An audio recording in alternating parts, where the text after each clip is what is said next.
नमस्कार। मेरा पूरा देश सुन रहा है। राष्ट्र की आवाज 140 करोड़ लोगों की एक ही आवाज। आपके साथ मैं हूं सरफराज। मैं सरफराज सैफी आपको बताना चाहता हूं, बजट सत्र की शुरुआत हो गई है, लेकिन बजट सत्र की शुरुआत में ही एक नया विवाद शुरू हो गया है। राष्ट्रपति द्रौपदी मुर्मू के संसद के संयुक्त सत्र को संबोधित करते हुए केंद्र सरकार के कामों को गिनाया।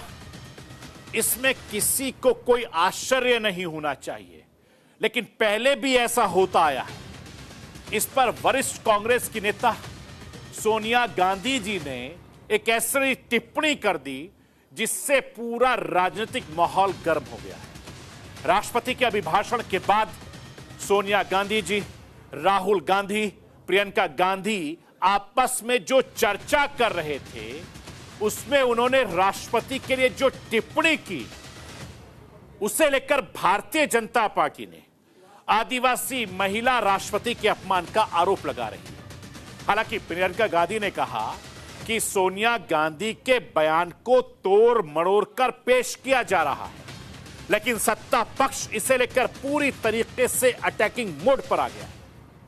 आखिर क्या है नया विवाद, यह आज आपको राष्ट्र की आवाज के जरिए बताने, दिखाने, समझाने की कोशिश करूंगा। भारत टेक्नोलॉजी के क्षेत्र में तेजी से कदम बढ़ा रहा है।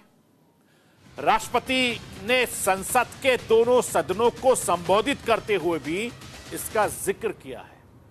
राष्ट्रपति ने कहा कि भारत आर्टिफिशियल इंटेलिजेंस के क्षेत्र में दुनिया को रास्ता दिखा रहा है, और वो दिन दूर नहीं जब भारत अपना मानव युक्त अंतरिक्ष मिशन गगनयान रवाना करेगा। विकसित भारत के निर्माण में किसान, जवान और विज्ञान के साथ ही अनुसंधान को बहुत ज्यादा महत्व है। आखिर राष्ट्रपति ने अपने अभिभाषण में क्या कुछ कहा है और कैसे मोदी सरकार के विकसित भारत का विजन पूरी दुनिया के सामने रखा, यह भी राष्ट्र की आवाज के जरिए आपको बताने, दिखाने, समझाने की कोशिश करूंगा।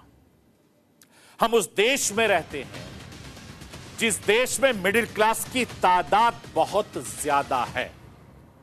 हमारे मुल्क में ज्यादातर घरों में एक डायरी बनाई जाती है, और इस डायरी में घर का पूरा हिसाब किताब होता है कि साल खत्म होने के बाद जब हम देखते हैं डायरी को, तो यह पता चलता है इस डायरी के जरिए कि हमारा घर कैसे चला, हमने कितने पैसे कहां खर्च किए, कितने पैसे कमाए, कितने पैसों को सेविंग किया।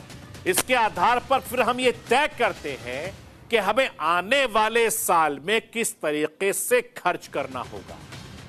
ठीक उसी तरीके से इकोनॉमिक सर्वे होता है, और इससे यह पता चलता है कि हमारे देश की अर्थव्यवस्था की हालत कैसी है, और इसे हर साल बजट से ठीक पहले, यानी एक दिन पहले पेश किया जाता है।